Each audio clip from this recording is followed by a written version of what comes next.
सबसे पहले तो मेरा यहाँ पे घी स्टार्ट हुए मेरे को 1.5 महीना हो गया। मैं 1.5 महीने से घी खा रही हूँ, यहाँ स्टार्ट हो गया। उसके बाद मैं मीठा भी खा रही हूँ, मीठा भी मेरा स्टार्ट हो गया है। और सेकंड मैं दही भी मैं खाने लगी हूँ, जो कि मतलब मुझे खाने से कोई दिक्कत नहीं हो रही, अच्छी खासी मतलब सारी चीज़ें खा रही हूँ और डाइजेस्ट हो रही है। और सबसे मेन चौथा जो है कि दूध, वो भी मेरे को लगभग पीते हुए 1 हफ्ता तो हो ही गया। मान लो 5-6 दिन से मैं दूध पी रही हूँ और मुझे कोई दिक्कत नहीं हो रही है। मोशन भी जैसे मतलब पूरा 100% ठीक है, एसिडिटी भी नहीं, गैस भी नहीं, मतलब डाइजेस्ट हो रहा है। दूध भी मैं पी रही हूँ, 5-6 दिन हो गए लगभग। सभी को ओम। A to Z IBS wellness centre से जयपुर राजस्थान से आशीष कुमार यादव, एक सीनियर न्यूरोथेरेपिस्ट और एक योगाचार्य है। और हमारे साथ हमारी पूनम बहन जो कि चंडीगढ़ से पंजाब से हैं। हमारा ये एपिसोड नंबर 3 है जिस पे हम इनके साथ कुछ प्रश्न करेंगे। अगला प्रश्न, कई बच्चे कहते हैं कि सर आप वहाँ पे हल्का भोजन देते हो, मार डालोगे योगा करवा के, तो हम कैसे मान लें कि IBS ठीक हो गया क्योंकि आप कुछ खिलाते नहीं हो। तो यथाशक्ति हमारी पूरी कोशिश हम यही करते हैं कि बच्चा यहाँ से घी, दूध, मीठा, दही और ऐसी चीज़ें जो कहीं ना कहीं नेचुरली हमारी डाइट का हिस्सा हो पाए। तो वो प्रश्न जो कहीं ना कहीं कई बच्चों के होते हैं हम आपसे पूछ लेते हैं। आप लगभग यहाँ 2.5 महीने से आपने उपचार लिया है, ठीक है? तो कौन कौन से लक्षण तो आपके पूरे लगभग ठीक हो गए, और इसके बाद क्या आप यहाँ अपनी डाइट में आपने दही, दूध, मीठा, घी क्या आप यहाँ ले पा रहे हैं? ये 2 प्रश्नों के आपको इनको जवाब देना है। आप सभी को ओम।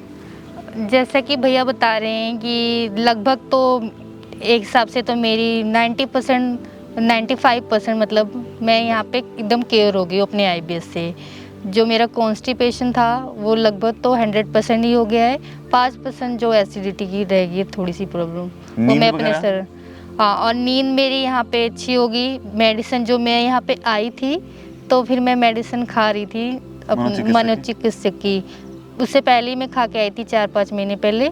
फिर यहाँ आती मतलब मेरी 1 महीने के अंदर ही मेडिसिन बंद होगी और उसके बिना मुझे नींद अच्छी आ रही है, क्योंकि मेडिटेशन करते हैं तो मुझे उससे थोड़ा मैंने ऑब्जर्व किया है खुद कि मेरी नींद अच्छी हो गई है मेडिटेशन करने से। ठीक है। तो अगला ये प्रश्न था जो अभी हमने पहले पूछा कि कई बच्चे पूछते हैं ना कि गुरुजी आप वहाँ बच्चों को भूखा मारते हो, योगा करवा के मार डालोगे। तो हमने कहा था शुरू में कि जिस बच्चे की हमें स्थिति लगती है उसको हम धीरे धीरे डाइट में चीज़ें ऐड ऑन करवाना शुरू करते हैं। आप यहाँ अपनी डाइट में सादा रोटी और सब्जी के अलावा क्या क्या आपने प्रारंभ कर दिया जो आप यहाँ आपने लिया है? सबसे पहले तो मेरा यहाँ पे घी स्टार्ट हुए मेरे को 1.5 महीना हो गया। मैं 1.5 महीने से घी खा रही हूँ, यहाँ स्टार्ट हो गया। उसके बाद मैं मीठा भी खा रही हूँ, मीठा भी मेरा स्टार्ट हो गया है।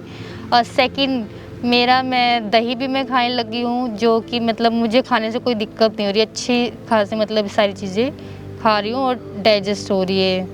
और सबसे मेन चौथा जो है कि दूध, वो भी मेरे को लगभग पीते हुए 1 हफ्ता तो हो ही गया। मान लो 5-6 दिन से मैं दूध पी रही हूँ और मुझे कोई दिक्कत नहीं हो रही है। मोशन भी जैसे मतलब पूरा 100% ठीक है, एसिडिटी भी नहीं, गैस भी नहीं, मतलब डाइजेस्ट हो रहा है। दूध भी मैं पी रही हूँ, 5-6 दिन हो गए लगभग। तो मैं लगभग 3 से 4 चीज़ें जो है ये घी, मीठा, दही, दूध में सब खा रही हूँ, कोई दिक्कत नहीं आ रही। तो कहीं ना कहीं आपका जो सबसे बड़ा प्रश्न था कि हम किसी को भूखा नहीं मारते हैं, ये प्रश्न आप ही का था, जवाब भी आप ही के लिए है, सभी बच्चों के लिए जो कहीं ना कहीं थोड़ा सा मन में जिनके ये प्रश्न होते हैं। यहाँ हमारी यथावक्त पूरी कोशिश होती है कि हम बच्चे को वो खिला के भेजें जो कहीं ना कहीं बच्चे के लिए ज़रूरी है और अपने घर पे जा कर के उनका इस्तेमाल कर पाए। और यहाँ से जब उन्हें खा करके जाता है, उनको ग्रहण करके जाता है, तो बच्चों को एक मानसिकता में और एक विश्वास हो जाता है कि वास्तव में अब हम सब चीज़ें खाने के योग्य हैं। लेकिन सबसे बड़ी बात यह है कि उसकी योग्यता आपको बनाए रखने के लिए हमारे द्वारा जो दी गई दीक्षाएँ हैं, जो शिक्षा है, उसकी पालना आवश्यक है। तो जीवन में सब स्तर पे आप ठीक रहेंगे। ये हमारा तीसरा प्रश्न था।